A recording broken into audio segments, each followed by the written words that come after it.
ह्या सुट्टीत MSCIT मध्ये अनुभवा AI/ML च्या रंजक दुनियेचा सफर। MSCIT आंतरराष्ट्रीय दर्जेचा परिपूर्ण कम्प्युटर कोर्स। आजच MSCIT ला प्रवेश निश्चित करा। MSCIT course powered by AI। बॉलिवूडचा भाईजान अशी ओळख असलेला प्रसिद्ध अभिनेता सलमान खान याच्या मुंबईतील बांद्रा इथल्या गॅलेक्सी नामक घरावर रविवारी पहाटे अंधाधुंद गोळीबार करण्यात आला होता। बाईकवरून आलेल्या दोघांनी सलमानच्या घराच्या दिशेने हवेत 4 ते 5 गोळ्या झाडल्या। त्यानंतर दोघेही भरधाव वेगाने पळाले। आता सलमान खानच्या घराबाहेर झालेल्या गोळीबार प्रकरणात एक महत्त्वाची अपडेट समोर आली आहे। या घटनेतील 3 संशयित आरोपींना पनवेलमधून पोलिसांनी ताब्यात घेतल्याची माहिती पोलीस सूत्रांकडून मिळतेय। हल्लेखोरांनी वापरलेली दुचाकी बांद्रा येथील एका चर्चच्या बाहेरून पोलिसांनी जप्त केली आहे। ही दुचाकी आरोपींनी पनवेलमधून घेतल्याचं सूत्रांकडून समजतं। या बाईकचं रजिस्ट्रेशन पनवेलचं असल्याचं समोर आलंय।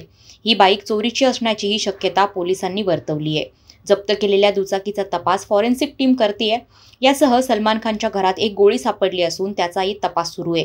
आरोपी महाराष्ट्राबाहेरून आल्याचा संशय पोलिसांनी व्यक्त केलाय। या गोळीबारानंतर आरोपी पश्चिम द्रुतगती मार्गाने दहिसरच्या दिशेने निघाले होते। पळून जाताना आरोपींनी स्थानिक लोकांना एक्सप्रेसवेचा रस्ता विचारल्याची माहिती समोर आली आहे। पोलिसांनी याचा तपास करत 3 संशयित आरोपींना पनवेलमधून ताब्यात घेतलंय। गोळीबाराच्या घटनेनंतर सलमानच्या घराची सुरक्षा आणखी वाढवण्यात आली आहे। सलमानच्या घराबाहेर गोळीबार करणाऱ्यांपैकी एकाची ओळख पटली आहे। विशाल उर्फ कालू असं त्याचं नाव आहे। या गोळीबाराचा CCTV फुटेजही समोर आलाय। या CCTVत लाल टी-शर्ट घातलेला आरोपी हा विशाल उर्फ कालू असल्याची माहिती समोर आली आहे। या प्रकरणाचा तपास आता क्राईम ब्रँच युनिट 9 यांच्याकडे सोपवण्यात आल्याची माहिती मिळत आहे।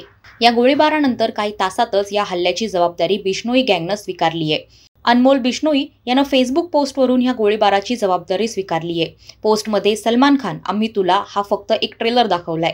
तुला आमची ताकद लवकरच समजेल, बाकी काही आम्हाला फारसं बोलायची सवय नाही, असं फेसबुक पोस्टमध्ये सलमानला धमकी देताना नमूद करण्यात आलंय। दरम्यान सलमान खानच्या पनवेलमधील अर्पिता फार्म हाऊसमध्ये जानेवारी 2024 मध्येही बेकायदा घुसण्याचा प्रयत्न झाला होता।